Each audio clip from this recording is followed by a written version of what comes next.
Exhibition, the biggest live interactive test on British television. And tonight, you're going to find out just how much everyone knows about the United Kingdom in the Great British Test. Live here in the studio, off the roads but brimming with British facts, the Truckers. Pitting their wits against the bed and breakfast landladies. The Accountants. Tour guides. Chefs. And last but not least, the Record Breakers.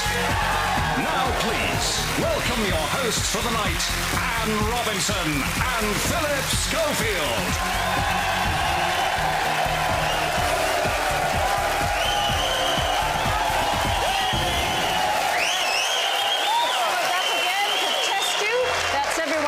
Studio, and I assure you they are a very, very lively crowd, and joining everyone across the country to see what you all know about the United Kingdom, from food to traditional customs, people to places. And it won't be just enough to know about your own patch. There's as much about Scotland as there is about Northern Ireland, Wales as much as England. And that hasn't phased our truckers. Tour guides looking positively pleased too. Watch our accountants, because they're determined to prove there's more to them than dusting off the end-of-year accounts. We'll see about that a little bit later. There are lots of ways of joining in tonight, from doing the test using pen and paper. You can download the scorecard from our website, which is on the bottom of your screen right now. You can also do the test online. Log on to our site now. We've already had a massive response from people who've already played the test, so thank you to you. If you are watching on digital TV, press the red button and follow the on-screen instructions. And if you are doing the test on your mobile tonight, take a fresh message page for each section. Type in the answer letters and we'll give you a number to send your answers to at the end of each section. Now, another group who have to keep their wits about them tonight are the celebrities. I bet right now they wish they'd stayed at home. Anyway, we wish them luck. Let's give them some encouragement with a huge welcome. From the world of BBC Sport, presenter Claire Balding. And the cricketer Adam Hollioake. From the world of music, our Eurovision hopeful James Fox.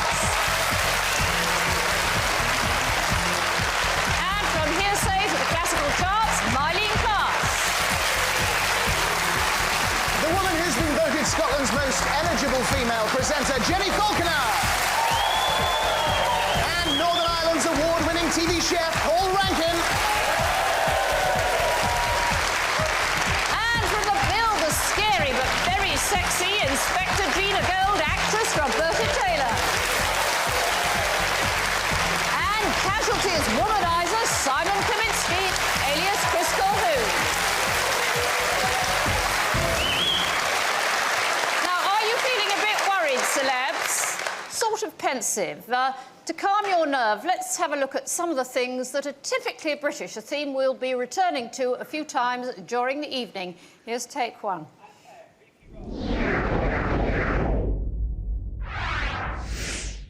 I look up to him because he is upper class. But I look down on him because he is lower class.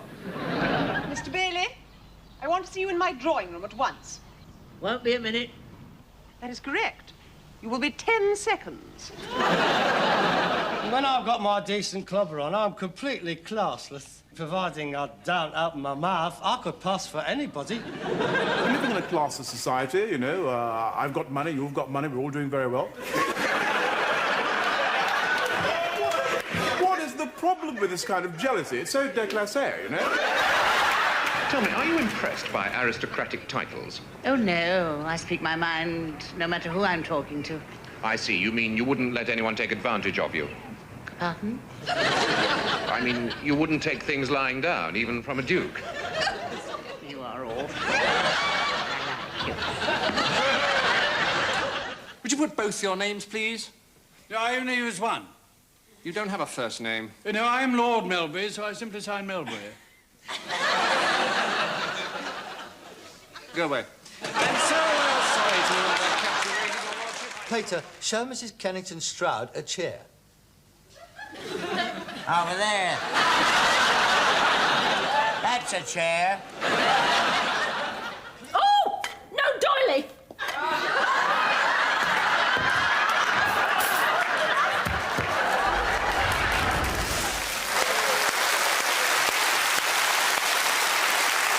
shortage of doilies tonight. Roberta, do you think we are class obsessed? I think it's still there, yeah. We've become more money obsessed, so we look up to people with money now, but I still think that posh accent gets some criminals in where they shouldn't. Still cuts the mustard, eh? Yeah. And Adam, you obviously you grew up in Australia, captain England. Do you think we're class obsessed? I think compared to Australia, you'd think so, but you know, it's a good place, and yeah, I probably think we are. Is it part of what makes us British? I think so, yeah. I mean, it wouldn't be the same if we weren't obsessed with class, and we'd be, you know, come from some other part in the world. And Jenny, Scotland, of course. I mean, do you find it helps to have a Scottish accent? No, I don't think it makes any difference, because class really is inherent in the system, whether you're in Scotland, England, Ireland or Wales. I mean, we've got lords and ladies, royals, they have houses in Scotland. We've got 8 girls, we've got all of that, and some of them have Scottish accents. So, you know, I don't think it really matters. But we've got regional accents as well. I've got a regional accent, not a posh one. And James, what, just specifically today, what does it feel like to be Welsh? You must be referring to the rugby game earlier. Well, do you know, I just might be. I didn't see the result. I saw it up until about 68 Well, minutes. let me remind you, England 31, Wales 21. It was a bad, yes. bad 10 minutes, obviously. Good luck tonight, all of you. Thank you very much indeed, Annie. And as well as our celebs, we have 2 opinion makers. A newspaper editor who seems to spend almost as much time on television these days as I do. From the Daily Mirror, Piers Morgan. And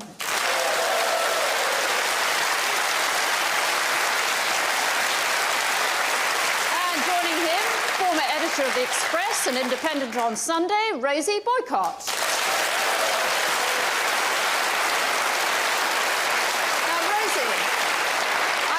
Think of you as a posh girl.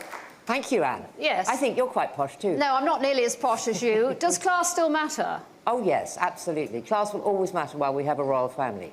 And do you take them seriously, the royal family? Not particularly, but I think that the society does, and that the effect of having them sort of institutionalises the deference, and the fact that we still give out mad things like orders of the British Empire. I mean, we have no empire left. It's all a sort of part of pretending we're grander. I mean, look at the mess that the House of Lords is in. People actually can't quite give up patronage.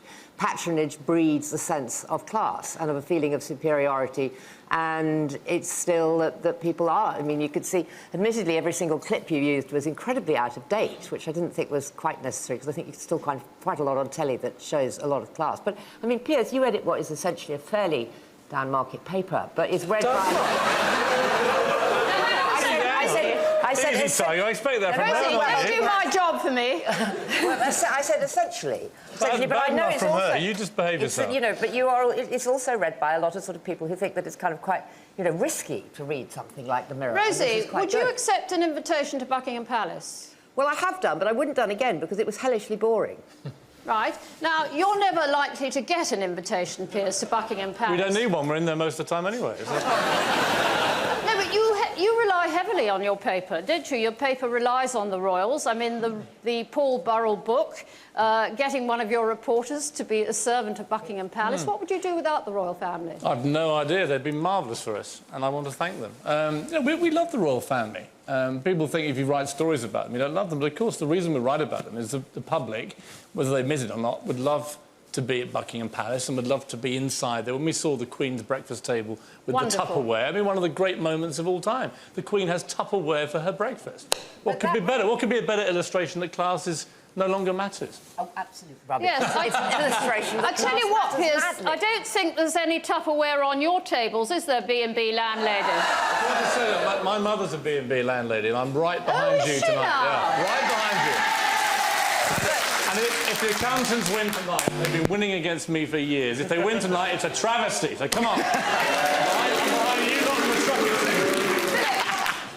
Oh, it's going to be a good night. It's going to be a good night tonight. Now then, by the end of the night, we'll find out which part of the UK has done best. We'll be able to tell that from our online scores, as well as whether those who like curry or shepherd's pie do better than those who eat fish and chips. Now let's check in, though, with our groups about to battle it out in the studio. They guide us through the historic sites of Britain, but is that as far as their infotainment goes? They are the tour guides! Looking fantastic fit tonight. And also, I have to say, in case you're wondering, we are truly representative of all the nations of the United Kingdom in all our groups this evening. So stand up, Kevin O'Donnell from Scotland. In traditional Scottish dress. Stand up, Colette Linus from Northern Ireland. Julian Romain from England. Steve Griffin from Wales. Welcome to all of you. They give us a jolly welcome up and down the land. Can they match the warmth of that greeting with the breadth of their knowledge? The bed and breakfast landladies! Truly gorgeous. They tempt us with their culinary skills, but do they have the stomach for our test tonight? They are our chefs. All in their very posh whites. And they might have got into the record books for some of the things that they've done, but can they top that with their scores tonight? They are the Record Breakers!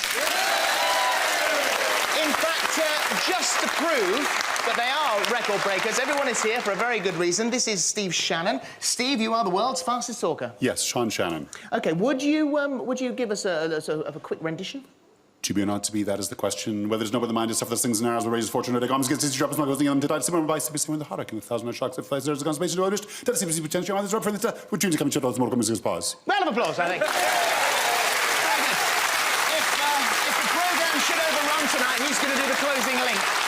Right, they travel the length and breadth of the land, but how much do they know besides their favourite pit stops? The truckers!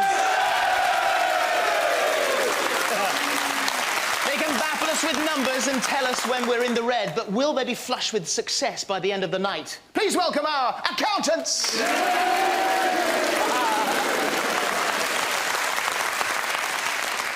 They do look quite like accountants, though, don't they? OK, no more suspense. Let's get going with the test. Don't forget, those of you doing it on your mobiles, you need to take a new page per section, and I'll give you a new number to text your answers at the end of each section. 75 questions, and remember, you need to have a go at each one, or your score won't add up. So, pencils, mobiles, computers, eyes ready.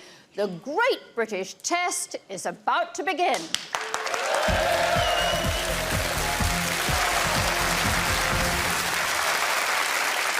Section fittingly British. 6 questions, 15 seconds each. Question 1. Which Saint's Cross does not feature in the Union flag? St George, St Andrew, St David or St Patrick? Question 2. What are the first 2 words on the front of a new British passport? United Kingdom, Great Britain, European Union or British citizen?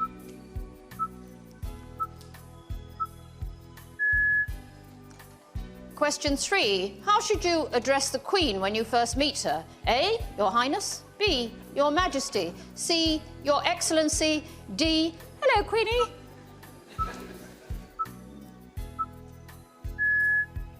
Question 4. Which one of these can't you do until you're 21? A. Run a pub. B. Get married. C. Get a mortgage. D. Stand for Parliament.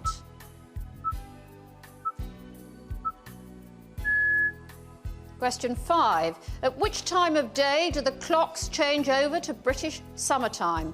Is it A, midnight, B, 1 a.m, C, 2 a.m, D, 5 a.m? And question 6. The royal order of succession goes Charles, William, Harry, Andrew. Who's next? Is it A, Princess Beatrice, B, Princess Anne, C, Prince Edward, or D, Camilla Parker Bowles?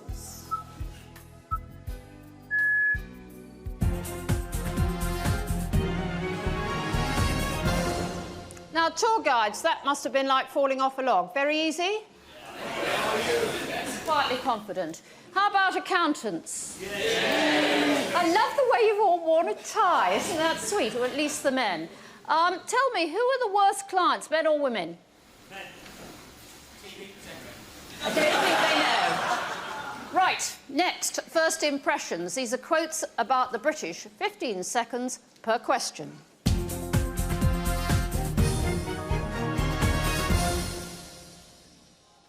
Question 7. Napoleon Bonaparte, Emperor of France, said England is a nation of... Is it innkeepers, brothel keepers, beekeepers or shopkeepers?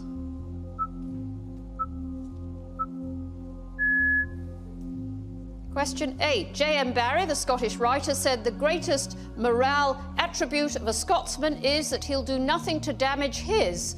Is it his wallet, his career, his reputation, or his marriage? Question 9. Who described Wales as the land of my fathers? My fathers can keep it. Was it Richard Burton, Dylan Thomas, Catherine Zeta-Jones, or Lloyd George? Question 10. George Mikies, the English writer, said continental people have sex lives the British have. Is it marriages, tea, hot water bottles, or cricket? Question 11. Marge Simpson of The Simpsons said England is so... Is it smelly, tiny, old, or classy?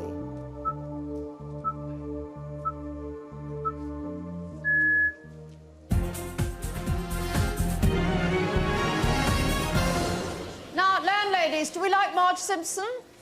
Yes. Because the Mothers' Union have just voted her in the poll one of the greatest public mothers around. Would you agree with that? Oh, really? Oh, I'm sorry about that. What is interesting me is why, traditionally, it's always women who are landladies, not many at seasides and that. There's not many landlords. Marissa, where's Marissa? She was going to tell us about that. Well, it's probably because we're better at it, Anne, than the men. That's probably one of the reasons. I do have a very good landlord, my husband Michael at home, who is a 6th generation of landlord, and my Mr. Fix-It doesn't always get it right, in fact, very often gets it wrong. The last time he got it wrong, he went to fix something in the ceiling, came straight through the ceiling, landed on his feet, glasses still on his nose, turned to the guest in the bed, said, "I'm terribly sorry," dusted himself down, and off he went. Well, that answers my question. Tell me, which nationality is most untidy? I think probably the Americans. Would you agree with that? Yes. Sort of, I think. OK. In the next section, you have to guess the year of these British events. 10 seconds only to answer.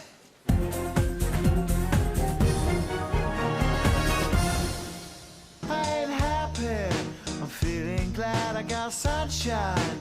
In a bag I'm useless, but not for long. The future is coming on, it's coming on, it's coming on, it's coming on. A confident smile even before the result, and after victory was announced, Mr Duncan Smith said the Conservative Party must now become obsessed by the issues that obsess the public. After just 17 minutes, the barrage had its crushing result.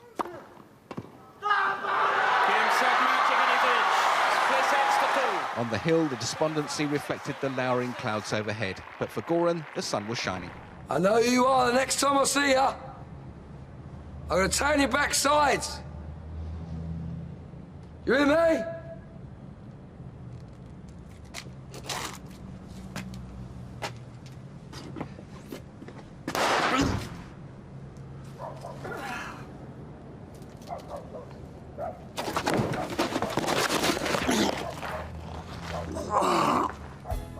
Whoops. Question 12, then. Which year was that? Was it 1999, 2000, 2001, or 2002? Did you see his expression? Oh!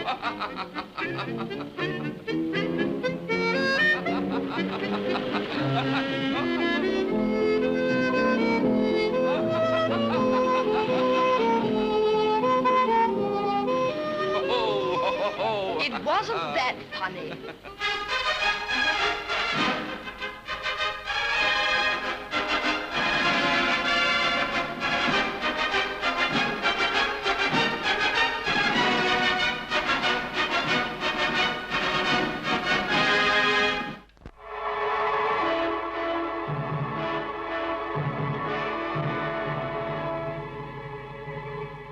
High in the Himalayas, a group of men had been encamped since April. They were the 9th British expedition to challenge the highest peak on Earth. They wanted to climb Everest, as others had before them, because it is there. But the most fantastic goal of all was still to come. Watch Puskás. Now watch this goal again in slow motion. Puskás rolls it back, completely outwits Billy Wright, and shoots, all in one movement. Question 13. Which year was that? Was it 1952, 1953, 1954, or 1955?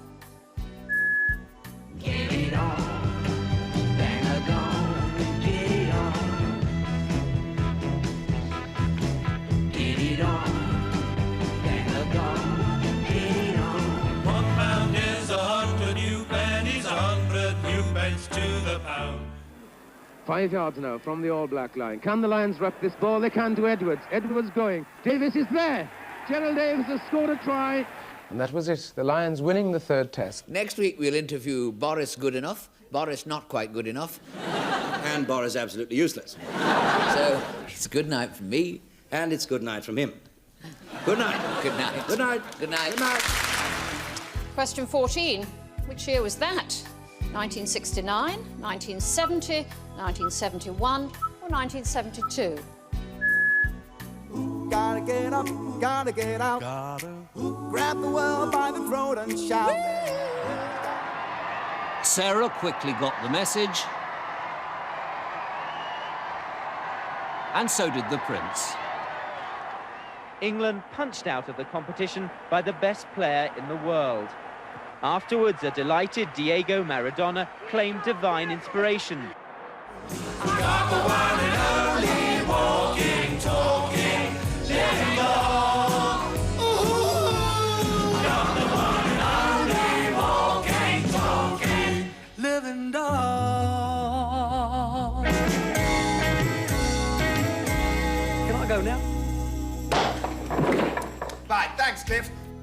Question 15. Which year was that? 1983, 1984, 1985, or 1986?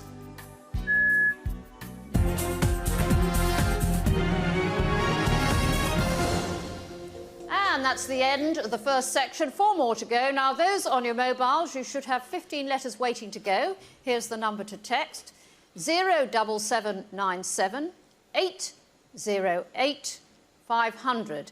And the message will be charged at your usual text message rate. Philip. So, Piers and Rosie, then, would you have known those years? Oh, of course. Rosie? Most. Really? What is it that flags up a year for you? Is it like a scandal, or is it a sporting event? Usually in those ones, it's actually what I was doing. So there's a kind of memory. I mean, certainly on 3 or 4 of them, I think, oh, yeah, that was when that happened, and then I can sort of think it backwards. And some of them are just so well known that you, I mean, I don't want to say which one it was, but there's one that's just so well known that you kind of can't not get it. But let me see if you can both put a year on this particular clip. Have a look at this. I'm very ashamed that I smoke, actually. That's one thing I'm ashamed of. And I'm very ashamed that I own a very large, very expensive Old English sheepdog. Dear. How dare you do that? 19...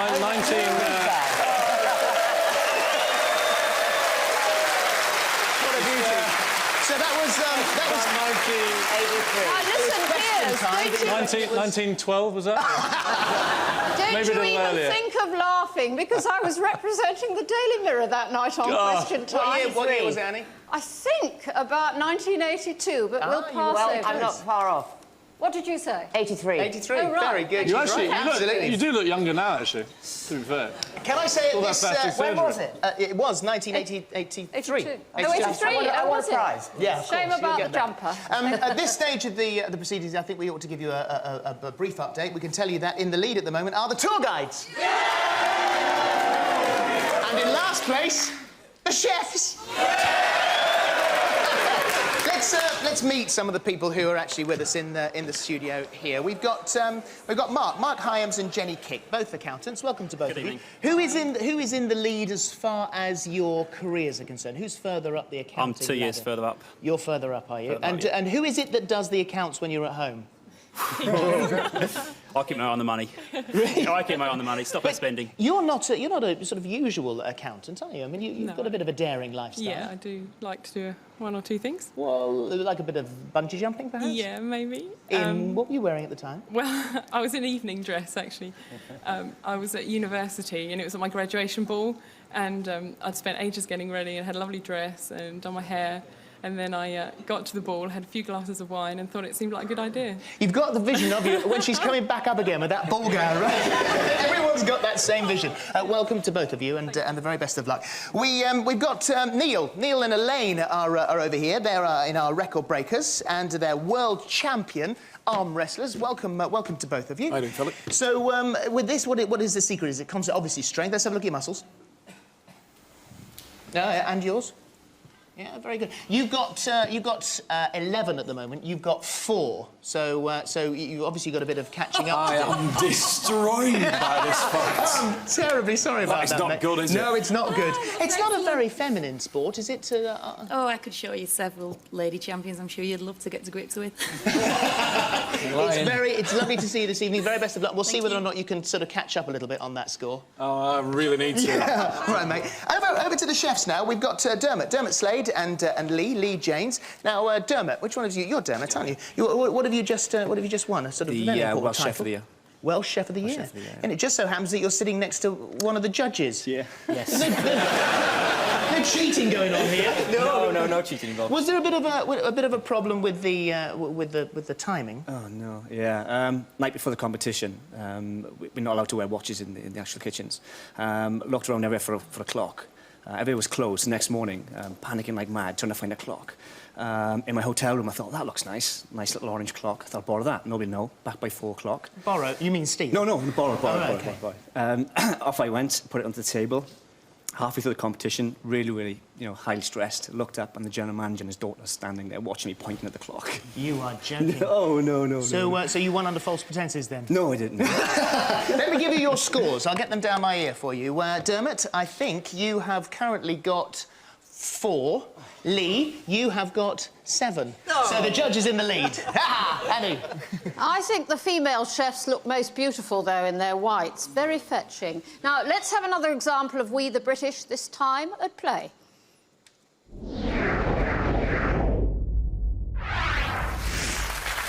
What a cultural hotspot Belfast is. It's an everyday scene. Irish dancing. We're cultured. Come and see Belfast. We got the stone throwers out of the uniforms and into the costumes. A couple of little scallies.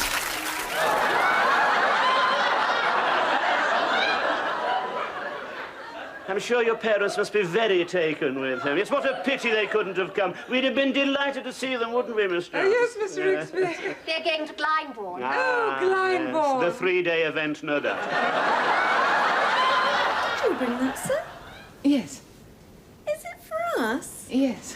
Oh, thank you, sir. Oh, fantastic. It's Beaujolais. Lovely. I won't be a sec. I'll just pop it in the fridge, OK? Cindy, get me some more, Margot. This one's a bit off. Come on, Margot, get your hat on. This is the Daily Mirror. I am terribly sorry, Margot. Please, have the Telegraph.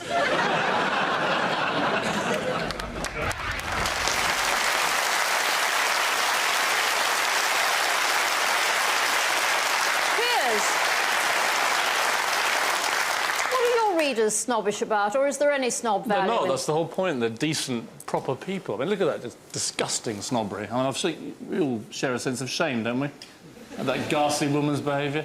So, Mirror readers aren't snobby about anything? Not at all. No, they're thoroughly moral, upstanding people. That's why they buy the Daily Mirror.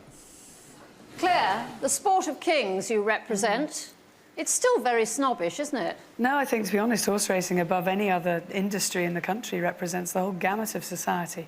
Really? I mean... What, all those owners, they never have titles? No, but the whole thing is based on what the lads do in the yards, and they're the ones that are actually the most important. They look after the horses every day. If you can't get on with them, you might as well not exist. But look who won the Gold Cup. I mean, she was very posh, wasn't she? Henrietta Knight. Yeah, and she's married to Terry Biddlecombe, and he ain't posh, I promise you. And what about the outfits that the sport dictates we must wear at Ascot and Cheltenham and whatever. Yes, I once That's wore... very British, isn't it? Yes, I once wore a hat at Royal Ascot that got described as a fatal accident between a bird of paradise and a shopping trolley. I never wore it again. I can't stand it, actually. I don't like the dressing up myself, but... You don't? But you have to... How many hats have you got? Gosh, I don't know. So many she can't remember. I borrow them and Do take you them now? back, yeah. Paul, food snobby, would you put red wine in the fridge? Does it matter? Beaujolais you might put in the fridge. I mean, Beaujolais is sort of like the bubble gum of wine. It sort of tastes like... It does. It tastes like boiled sweets. Actually, a bit like Spangles, to be precise. What would you think is an example of a sort of piece of foodie snobbery that's quite unnecessary that we do, or is suggested that we do? Gosh.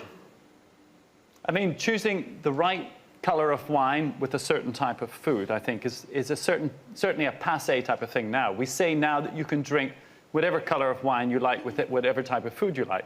One may go better with the other, but let's, eat and drink what you like. You can do what you like now. Well, I'm glad he's given us all permission. What a relief. OK, right on to section 2 of the test. Now, those texting start a new page. Everyone get ready for questions on the British play, beginning with 4 entitled Trivial Pursuits.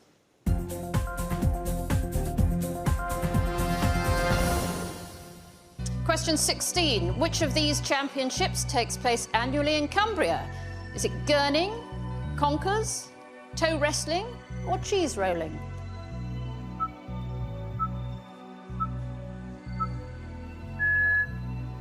Question 17. On which holiday is the Notting Hill Carnival held?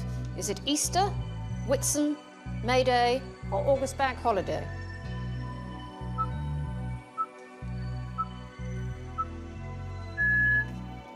Question 18. What's the most common pub name in Britain? Is it the Crown, the Red Lion, the Coach and Horses, or the Queen Vic?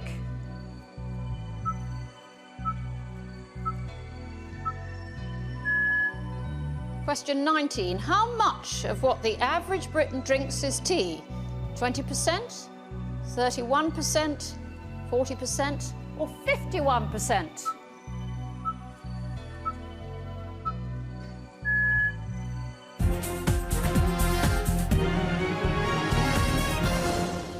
Quite tricky, that last one. OK, next, 5 questions that should keep chefs happy. Are we happy? Are we smiling? I think they had to think about that. Now, these questions come under the heading Eat, Drink and Be Merry. 15 seconds per question. Question 20. Question 20. What sauce is traditionally eaten with roast lamb? Is it cranberry, mint, horseradish, or tartar?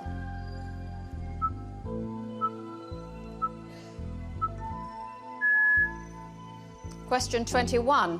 What did the poet Robert Burns call Great Chieftain O' the Pudding Race? Spotted Dick, Cullen Skink, Clootie Dumpling, or Haggis? Question 22. What's the main ingredient of champ? Is it potatoes, rice, pasta, or bread?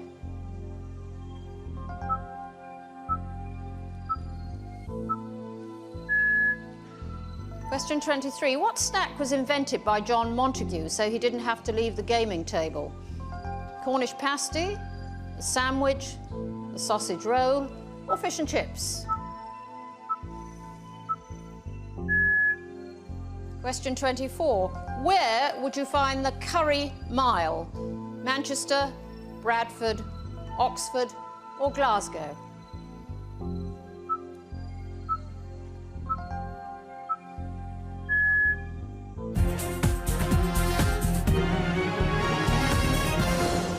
Well, come on. Was it easy peasy for you? Yes. Now, tell me, of all the tools you use in the kitchen, is a sharp knife the most important? Yes. Oh, good, I got that right. But just you wait, because the last section is called That's Entertainment. Mightn't be so easy. 6 questions, 15 seconds each.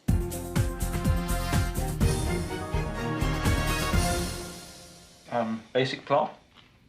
I'm a difficult but brilliant junior officer who, in about 20 minutes, is going to save the world from nuclear disaster. Okay, well done you.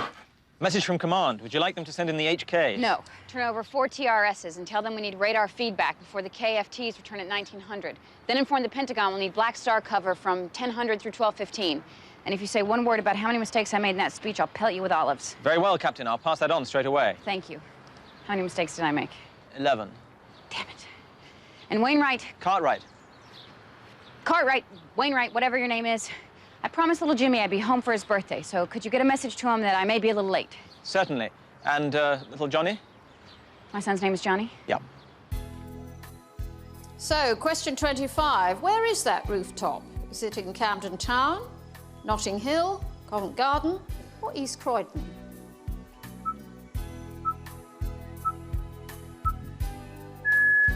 Where's Dan? Dan! Dan! Dan! Dan! Dan! Dan! Dan! Dan! Dan! Dan! Dan! Dan! Dan! Dan! No, he's not seeing me. I'll get him later. Dan! Fine, fine. Question 26. Which radio station does Alan Partridge work for? Is it Radio Norwich, Radio Grimsby, Radio Swindon, or Radio Leicester? I believe in a thing called love. Just listen to the rhythm of my call. With a chance we can make it now. When we look until the sun goes down. I believe in a thing called love.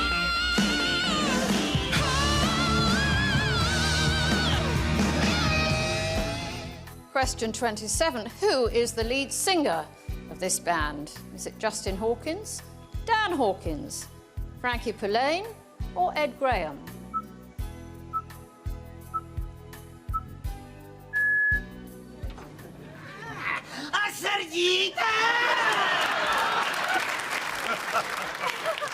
It's Indian Dennis, you drooping brewer.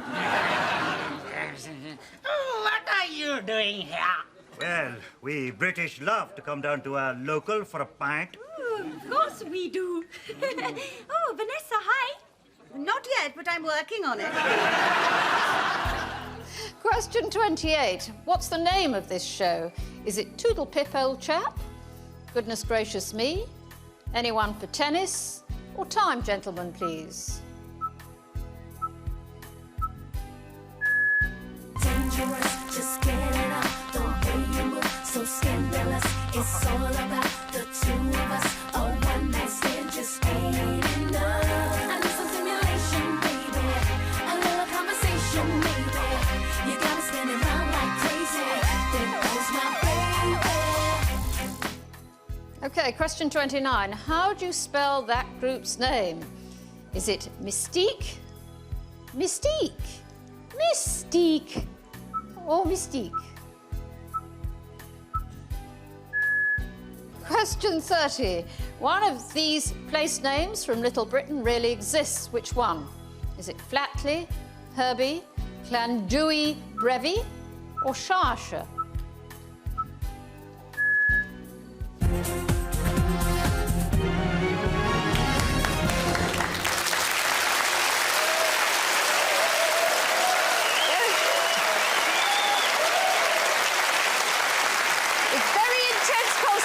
Here, ladies and gentlemen, that's the end of the second section. 3 more to go. Right, those texting their answers, here's the number to text in section 2 of your answers. Remember, only section 2 on this number, which is 07797 808 600.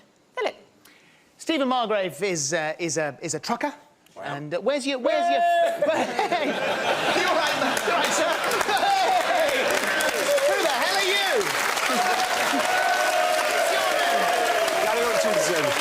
Gary tell you. You're very confident, Gary. How are you doing this evening? I think I'm doing really well. Do you? I do, yeah. I've got to get the trophy. Yeah. Well, we'll see. I'll come back to you later. Sorry about that, Steve. Got interrupted. I thought I'd been saved by the bell.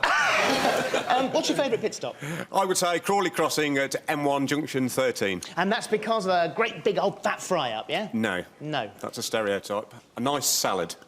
Excellent salad. Exquisite. Truckers eat salad. This is correct. It's like real men don't eat quiche. So truckers, who goes for salad, who goes for fry-ups? Fry-up every time, that fry-up. You can't... Look at old beardy man here. He's no way in the world he's going to go for a salad. Look at that. There you go. Look at that. But actually, I would have to say that Simon Dean here from Northampton, you disagree. Oh, yeah, it can't beat a fry-up. Yeah? Yeah, it sets you up for the day. Where's the best fry-up? If he's still there, there's a bloke called Brian who's got a coach and a lay-by on the A51 at Great Haywood. Hello, Brian. Sauce important? Not to me. No? No. Don't care about Doesn't sauce? bother me with I want sauce. to introduce you to a man who does care about sauce. Actually, he's called Kevin Patterson. He's an accountant, and he's here. You actually led quite a campaign, a sauce campaign, didn't you? Well, sort of, yeah. Come on, spit it out there. Well, basically, all my southern friends take the mick of me because there's this brand of brown sauce that you can really only get up north, and I have it on pretty much everything I eat.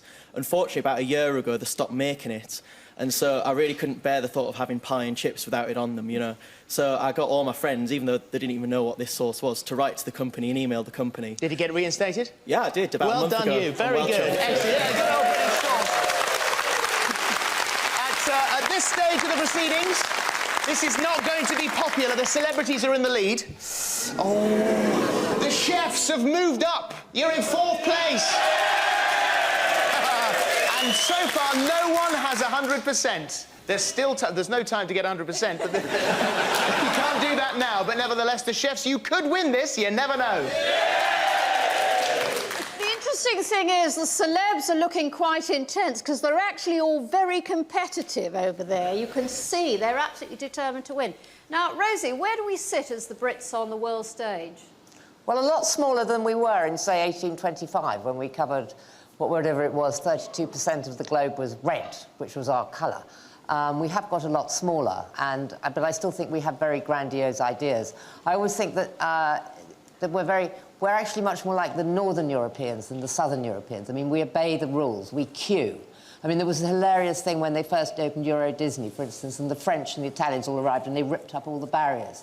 And I remember being once in a hotel in Italy, and it was a wonderful scene where at 7 o'clock the Germans would come down and they'd put their towels on the, you know, the sun lounges. They're trained at school to do that. Yeah, and then they'd go off for breakfast, and then the Brits would come down and they'd see the towels on the sun lounges and they'd kind of go, oh, bother, nowhere to sit for a day, another day, and so they'd go off to breakfast. And then the Italians would arrive and miss breakfast and rip all the towels off and throw them in the pool and sit down. And that was it. And I think that's quite a cool way to live. So I think we're sitting smaller and smaller, is my view, and that we're retreating, and that people kind of don't... People are leaving us rather than wanting to join us at the moment. I mean, even... Scotland wants to leave us, and Wales wants to leave us, and, you know, Ireland's left us, and people aren't kind of clamouring... Us being you, being English. Being English. Yes, OK. Yeah, being English. Piers, what about the war in Iraq? Has that not given us a bigger prominence on the international level? Yeah, I mean, I think our position's quite well known on that, obviously, but I think it will prove to be a big mistake because Britain's never been an aggressive invading force, ever. We've always gone and sorted out mess when it's been presented to us or when we've been attacked. And what worried me about the Iraq war, and still worries me, is that, just to get a little heavy for a moment, but I just think that we went and attacked a country on a false premise, on weapons of mass destruction that didn't Nevertheless, it has put us in... it's put us on the world map. Unfortunately, It's put a massive, great target over all our heads, and I think we're going to reap the consequences. I mean, my big problem, though, about our reputation abroad, if you go to America and you say, what do you think of Great Britain? They say, oh, that Annie Robinson, Simon Cowell, Tony Blair, and I think, God, is that what they're judging us on? Thank you. Yes, that's quite enough. Thank you. Let's have another look at how we see ourselves.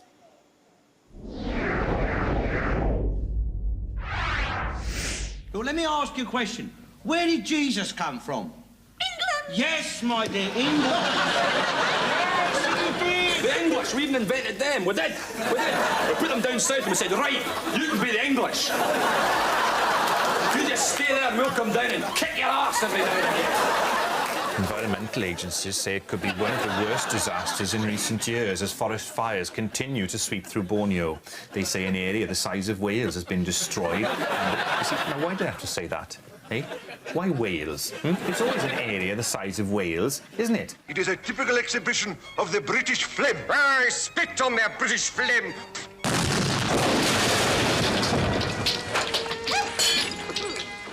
Lydia! I seem to have got a little plastered.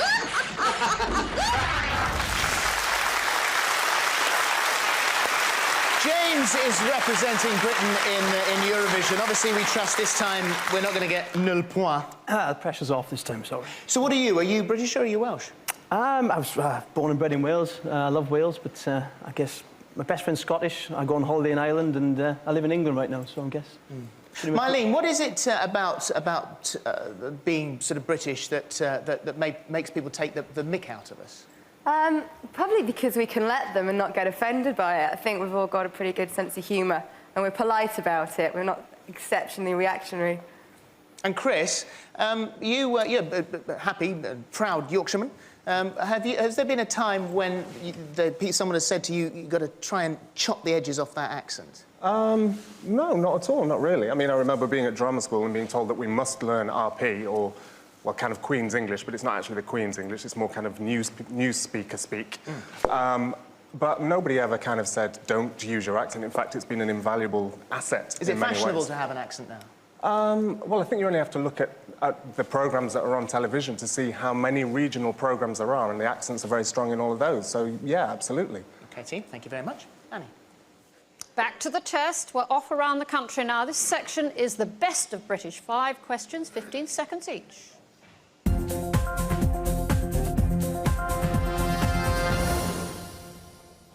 Question 31. Constable liked to paint a particular part of Britain. Where is it? The Scottish Highlands, East Anglia, the Yorkshire Dales, or the Black Country?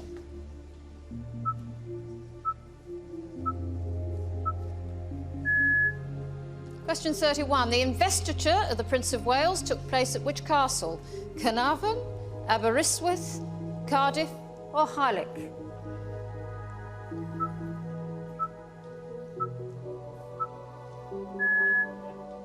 Question 33. Which British city claims to have more canals than Venice? Is it Glasgow, Belfast, Swansea, or Birmingham?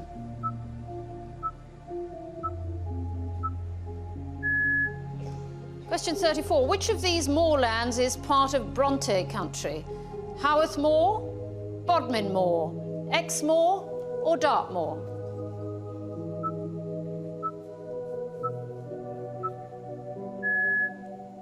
Question 35. Which of these prehistoric monuments has been made up? Long Meg and her daughters, Tonford, Stonehenge, Woodhenge?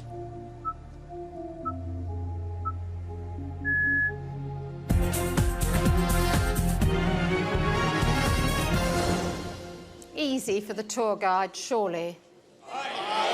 So many faces covered, I don't know the answer to that. The next bit should be good for the truckers. I don't believe they eat salads. 5 questions based on a map of the UK, 15 seconds per question.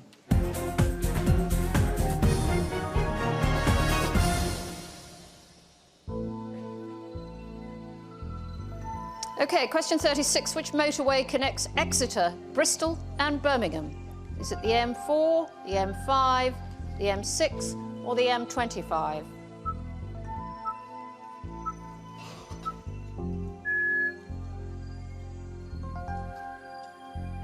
Question 37. Wales has 3 national parks. Which is this one? Snowdonia, Anglesey, Brecon Beacons or Wye Valley?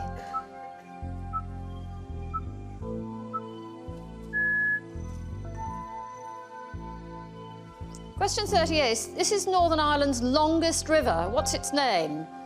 Main, Crumlin, Moyola or Bann?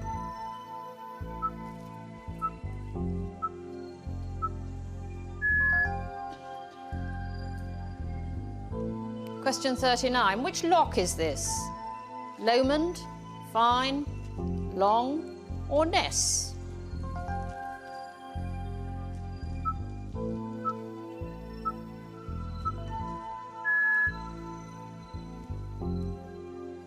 Question 40. Which city is this? Carlisle, York, Edinburgh or Newcastle?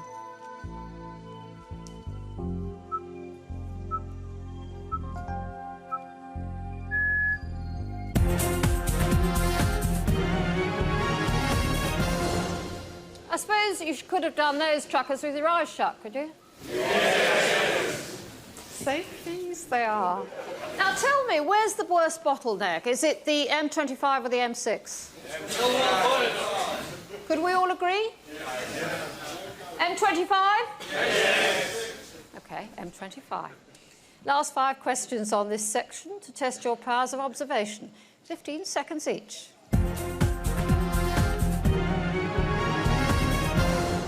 Question 41. This is a famous seaside town without its landmark. Where is it? Brighton, Blackpool, Southend, Littlehampton.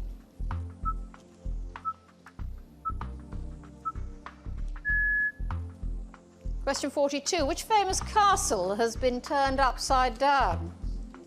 Everyone is turning themselves upside down, particularly the landladies. Is it Leeds, Cardiff, Edinburgh or Barbara? Question 43. One of these weather vanes is at Lord's Cricket Ground. Which one?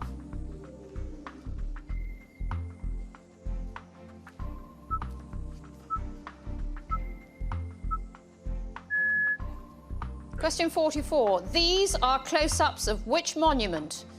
The York Minster, the Albert Memorial, the Angel of the North, or Coventry Cathedral?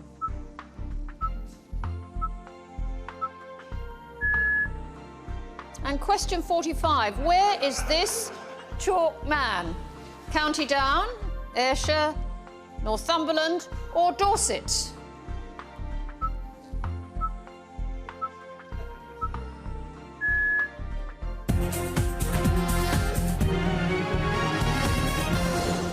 Adam, stop chatting, please, with Paul. You have to talk to me instead. I haven't known anything up until now. Adam! Hello! Hi there. Just keep quiet, please, Paul. Arlene, it's your job to keep them apart so they concentrate. Now, you've done a great walk across this country, haven't you? That's right, yeah. Started in Edinburgh and walked down all the way, zigzagging our way down to Brighton, which was 600 miles in all. What was that for? It was for the Ben Hollyoak Fund. It's a charity which I've set up, which is basically trying to build a hospice for children who are life limited. And you went on from Britain, didn't you, onwards? Yeah, we sailed across the Channel and then got on our bikes and rode down through France and Spain, down to Gibraltar, and then we rode from Gibraltar across to Africa. Fantastic. And you raised a great deal of money? Oh, we raised a bit. I think we've raised about £200,000 from that one little venture, so it was pretty good for the kids. Well done.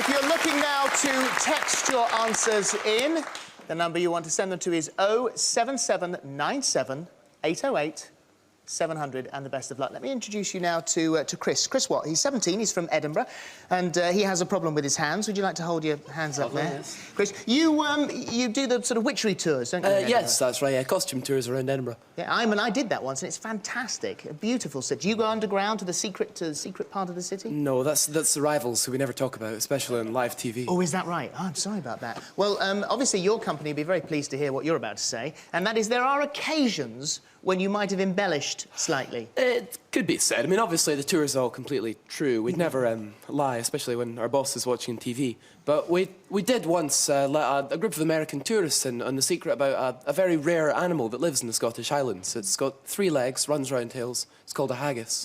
And they believed you? Well, they did, in fact, believe us, as did one of the accountants I was speaking to earlier, in fact. So, if we come on one of your tours, there's a possibility that it may not be completely true. I couldn't possibly say this. The boss is at home. It's true. Can I just say, what a fantastic beard, sir. I mean, that is just magnificent. Thank you. Well done. You might be pleased to know, actually, that there is a clear winner in the studio at the moment, someone who is absolutely, completely in the lead. And I'm walking that way right now. I'm not going to tell you who it is, but the person who is completely in the lead is in the accountants group. He's over here, so somewhere he's in there. I don't know who it is. Andrew. Hi, Andrew. Hi, please. Managed to find your way here? We did today, yes. Yeah, you're a useless navigator, aren't you? It's happened in the past, yes. Yes, so how many times did you go through the Dartford Tunnel? Well, we ended up going through 5 times at the end, and that was when we were going on holiday to Kent. Through the Dartford Tunnel and then back over the bridge? Yes. And then through again? Yes. Were you navigating? No, Alison was navigating. Ah, hello, Alison, how are you? Hello, I'm fine, thank you. So you were navigating your fault? Yes. Who navigated you here today? Andrew. Ah, well done, which is why you're here. So somewhere within the accountants, who thinks they're doing well this evening? Who thinks it may be them that's in the lead? Come on, stick your hands up. Come on, who thinks they're doing really well? Too modest. Let me give you your scores here, actually. Oh, hang on a minute, we've got someone else. Hold on a second. Oh, it's you two. It's you two. Hang on a second. It's not your score. It's you guys. Yes, this is the competitive pair, of course. Mark, you've got 25. And Jenny, 27. Oh.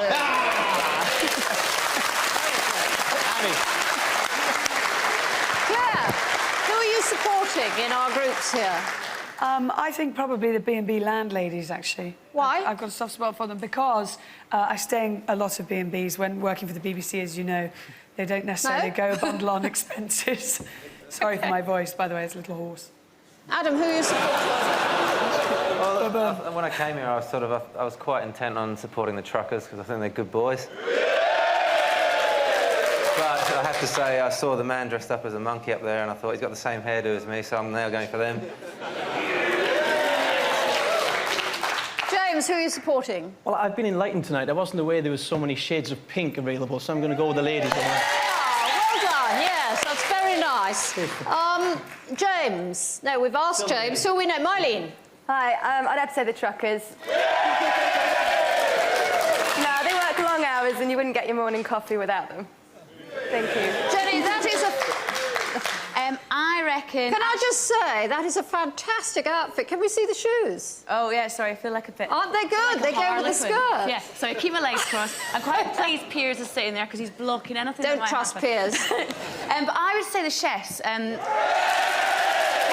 because I think I have the closest affinity with them because I don't cook, but I do eat out a lot, and I want to keep them on my side because obviously they will be cooking for me in the Jenny, future. when you look like you don't need to cook, let me tell you. Paul, who are you supporting? I think I've got to support the chefs because I know they need as much support as they can get if they're anything like my chefs. OK. Roberta? It's got to be the B&B landladies for me. And finally, Chris. Well, I was going to go for the accountants. I need to save some money, but this guy that looks like he's something out of Star Wars has got my vote, so I'm going with the tour guide tonight. Great. OK.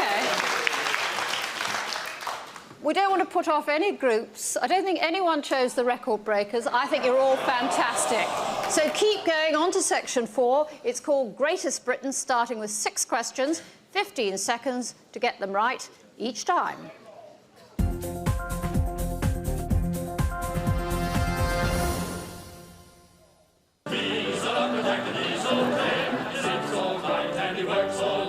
I cut down trees, I wear high heels, suspenders and a bra. I wish I'd been a girlie, just like my dear mama.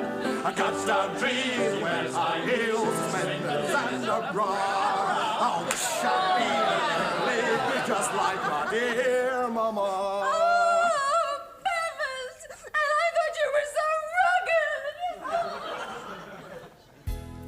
Question 46. Which of these was not a member of the Python team?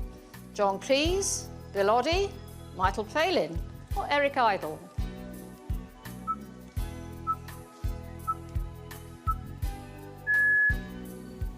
There was the Duke. There was my employer, Lord Escoyne d'Escoyne. There was Admiral Lord Horatio d'Escoyne. There was General Lord Rufus d'Escoyne. There was Lady Agatha d'Escoyne. And in the pulpit, talking interminable nonsense, the Reverend Lord Henry d'Escoyne. The life cut short was one rich in achievement and promise. Question 47. Which actor played all those characters? Is it John Mills, Alistair Sim, Ralph Richardson, or Alec Guinness?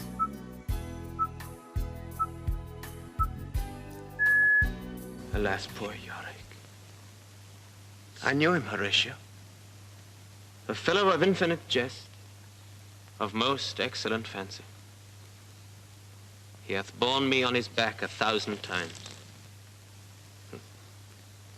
And now, how abhorred in my imagination it is, my gorge rises it. Here hung those lips that I have kissed I know not how oft.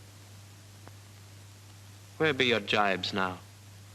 Your songs, your gambols, your flashes of merriment that were wont to set the teeth. Question 48. Which of these did Laurence Olivier not do on that film? Direct, produce, star, or write? They seek him here, they seek him there.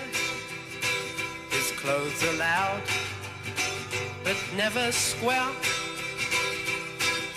It will make or break him, so he's got to buy the best, 'cause he's a dedicated follower of fashion. And when he does...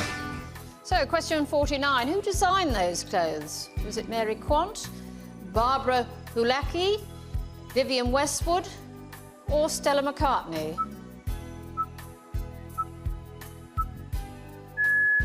Watch out for Italy! Great Britain on the line! Here we go! Just! Great Britain get the gold medal and relief all round! Great Britain, it's gold here at Penrith Lakes, and if it was mission accomplished in 1996, it's legend confirmed here in 2000. So, question 50. How many consecutive Olympic gold medals has Sir Steve Redgrave won? Is it 2, 3, 4, or 5?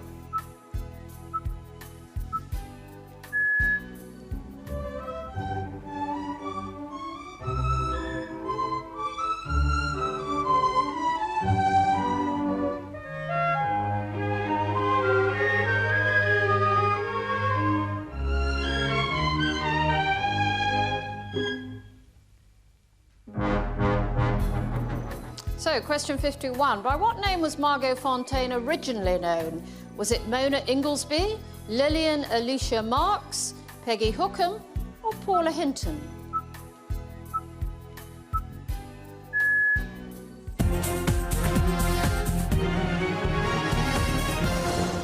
It's very tense here.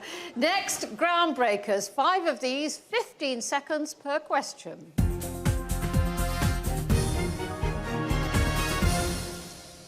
Question 52. What were the first words spoken when the telephone was invented? Was it, Mr. Watson, come here? Can you hear me, Mr. Watson?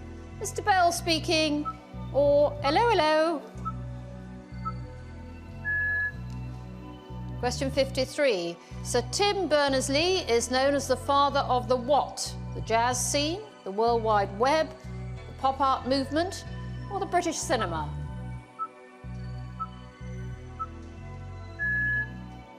Question 54. Who discovered penicillin? Was it Alexander Fleming, Ian Fleming, John Ambrose Fleming, or Dr. Finlay?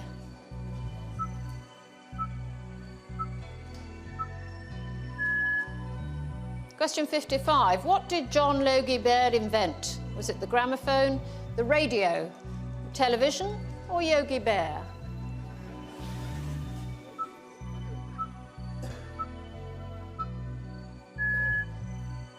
Question 56. What invention was first demonstrated using 2 tin cans and a vacuum cleaner? The Beagle Mars probe, the jet engine, the hovercraft, or the hairdryer?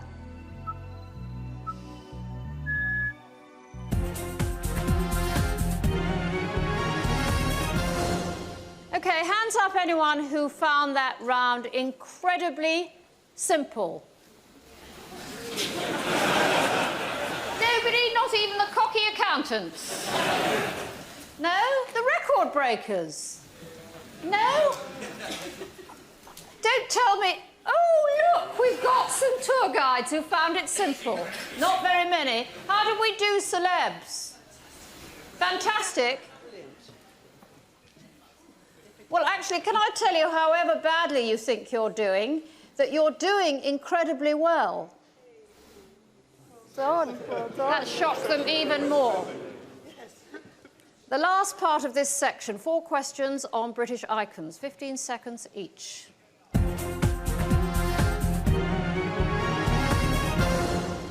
Question 57. Apart from his hat and moustache, which of these is associated with Chaplin's tramp character? The cane, braces, bow tie, or hoop earrings? Question 58. Emmeline Pankhurst and the suffragette movement won women the right to vote in which decade? The 1900s, the 1910s, the 1920s, or the 1930s? Who said, "I have nothing to offer but blood, toil, tears and sweat"? Was it Margaret Thatcher, the Duke of Wellington, Elizabeth I, or Winston Churchill?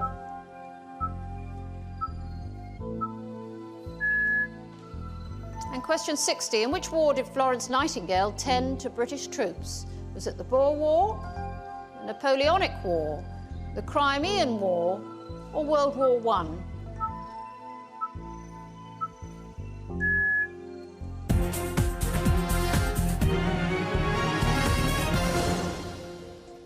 And that's the 4th section done. Only 1 more to go. Those texting in, here's the number for the answers to section 4. It is 07797 808 800. Did we do well, accountants? Yes! Do you have to... I don't trust you. Do you have to be able to add up to be an accountant? No? Is anyone here particularly bad at maths? You are you? Quite bad.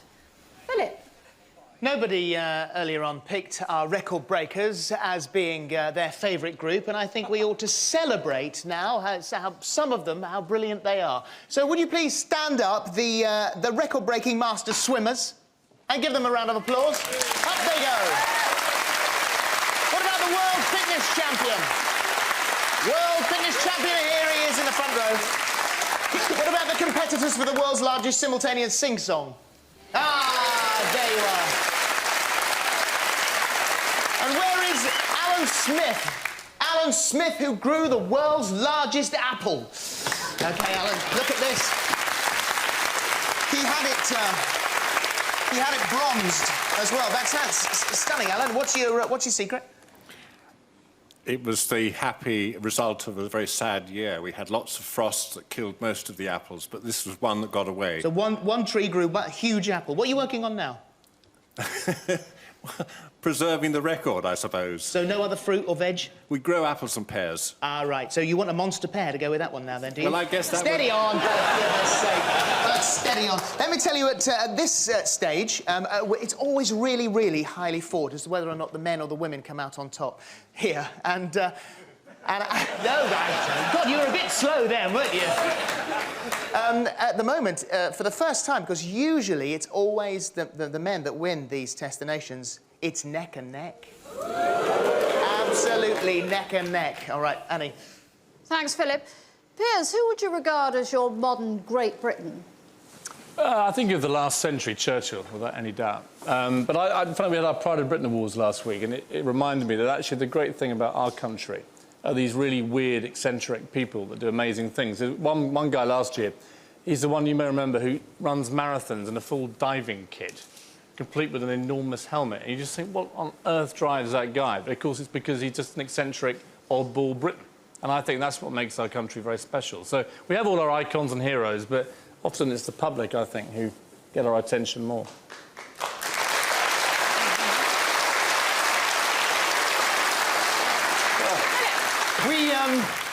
We asked our celebrities to work together and figure out their greatest Britain, and we put them into categories. So Roberta is going to tell us who was the acting Great Britain that you went for. Well, he's not an actor, but it's Oscar Wilde for us. OK. And he may be Southern Irish, but he's ours. You've claimed him, all right? We've claimed him. And Mylene's going to do music. Mylene, who did you go for? Great Britain. Oh, we did it together, but I thought maybe John Lennon, because obviously he was part of the Beatles. Everyone recognises his music, but he also stands for peace, stands for fantastic talent. So James and I came up with the Beatles. What about Claire? Claire, you were doing a sport, weren't you? Yeah, Adam and I, we had a bit of a row between Daley Thompson for a sort of all-round excellence and Steve Redgrave, and in the end we went for Redgrave just for longevity and the fact he could do it wearing a pretty awful lycra suit. And Jenny, we gave you a tricky one, actually. We gave you leisure. Who did you go for leisure? I decided John Logie Baird because he kind of pioneered communications by inventing the television. And also, where would we be if it wasn't for the television? We wouldn't have been able to see the last episode of Sex and the City last night. Complete nightmare that would have been. But I would like to point out that Paul and I actually had a dispute. He didn't know who John Logie Baird was. And aren't you pleased I told you now after that question? Oh, you betcha. You bet. Yeah, who would have thought that would have come up? I went for George Best as Great Disgraceful Britain. Oh, no, but a fantastic sportsman. No, absolutely. You know, me being from Northern Ireland, he's given me so much pleasure. Good. And I never watched TV, so Yogi Bear, he can... Yogi Bear is it. You never watch TV and I never cook, so there you go. Annie. Thank you. Right, it's the last section. Please let me know if the celebs are cheating. They're quite liable to. Keep going, everyone. Last orders and 10 quick questions, 15 seconds each. Well, I never.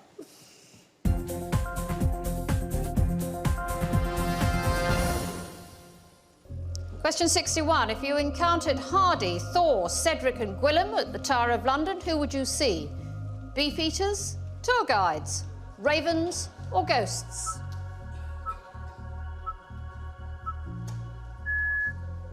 Question 62. What does the prefix clan, as in Llandudno, mean? Valley, hill, church or big?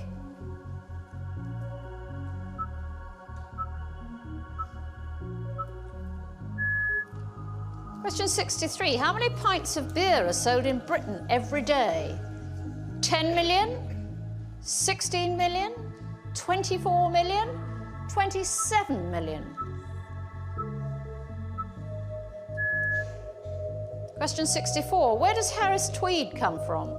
Is it the Outer Hebrides, the Orkneys, Shetlands or the Channel Islands?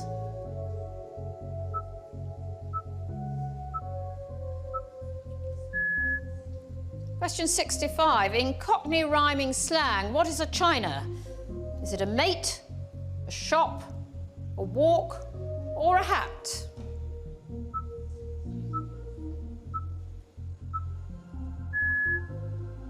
Question 66. When a ship is lost at sea, which bell is rung at Lloyd's of London? Is it the Liberty Bell, the Lutine Bell, the Lusitania Bell or Lloyd's Bell?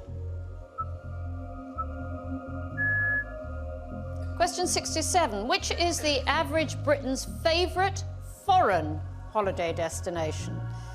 The USA, France, Spain or Greece?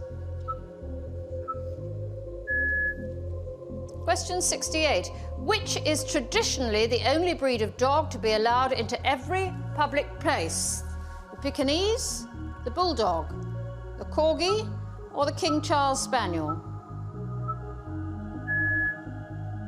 Question 69. Which of these is not a place in Scotland? California, Moscow, Paris or Houston?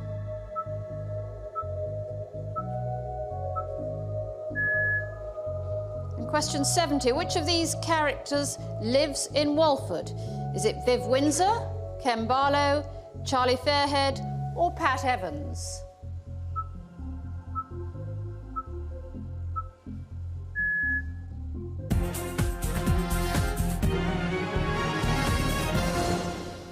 Did you enjoy those record breakers? Because you, by definition, are very, very competitive. You want to win, don't you? Yeah. Well, let's see. Now, we don't want to let you go without a few more of those famous dates. So here come the final last questions. Get ready, 10 seconds each.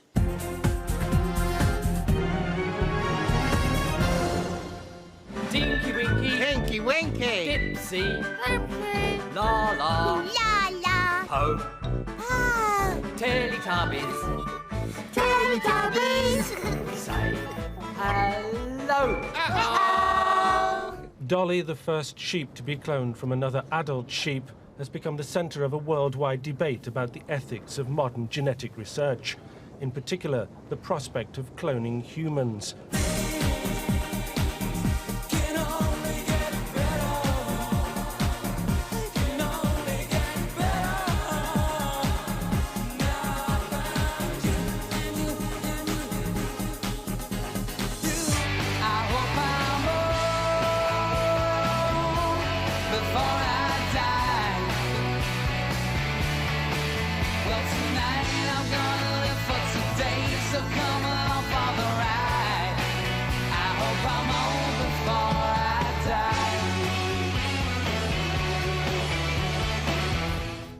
So, question 71, which year was that?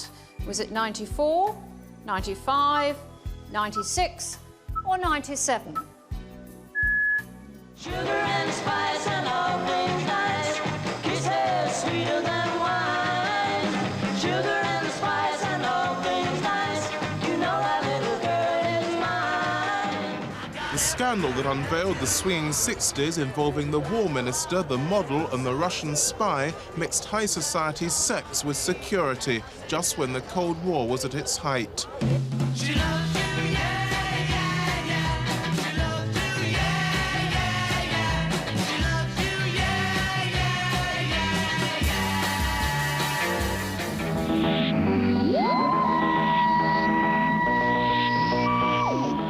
yeah. So, question 72, which year was that? Was it 62, 63, 64, or 65?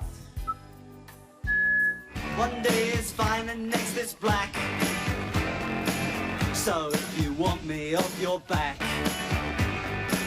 well, come on and let me know. Should I stay or should I go? We waited a long time for this. 16 years because of hypocrisy, brutality. But every dog has its day, and we're going to have ours. In snooker, John Parrott is the new world champion. He beat Jimmy White by 18 frames to 11 to take the title for the first time.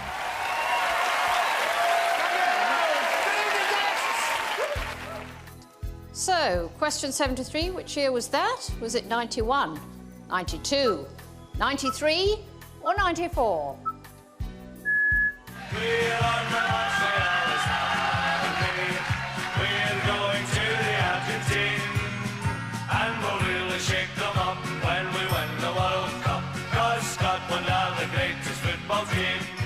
I wasn't really expecting the pleasure of your company, Peter, so to save disturbing everybody, would you sit down over there for now? Well, Mr. Mitchell, all present and correct, ready to start their new lives at Grange Hill. It seemed like a miracle when it happened. The birth of the first test tube baby was one of the wonders of the century looking back. Louise Brown gave hope to millions and was history.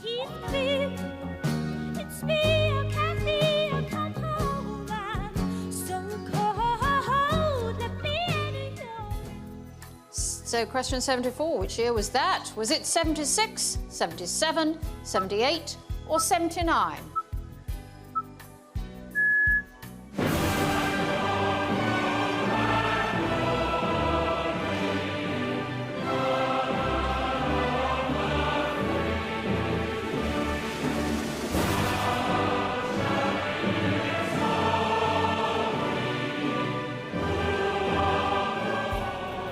Question 75. What were they celebrating the end of?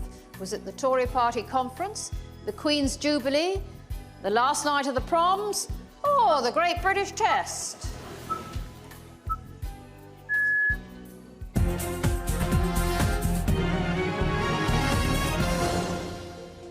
And that, ladies and gentlemen, is the end of the last section and the end of the Great British Test.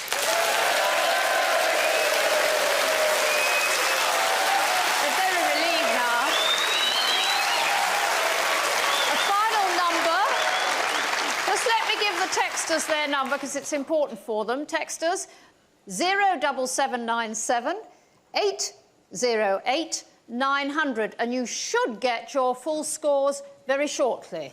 OK? Now, Rosie, just let me ask you, what do you think is greatest about the British? Well, in a sentence, Rosie. Their eccentricity and their racial tolerance. What about you, Piers? Sarcasm. And you should know all about that.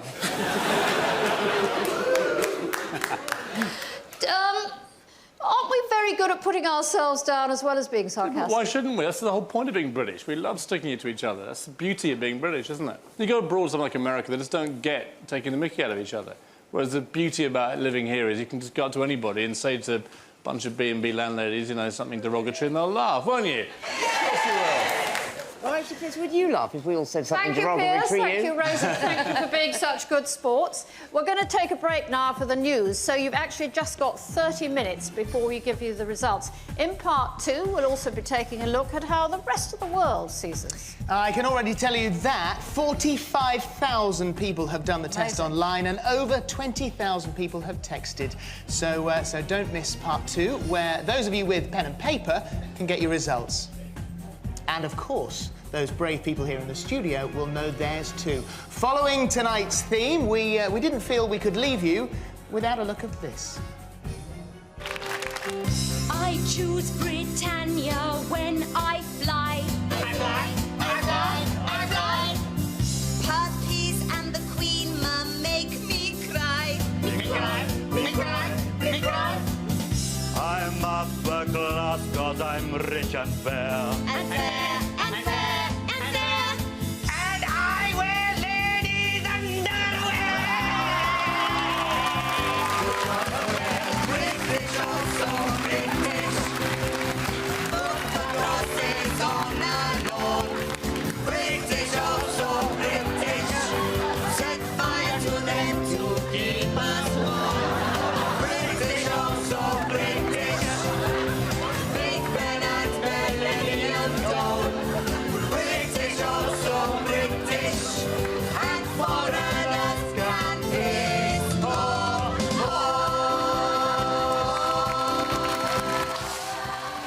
He's got fantastic legs. We can tell you that there are some big surprises. See you in half an hour. Don't forget, be back.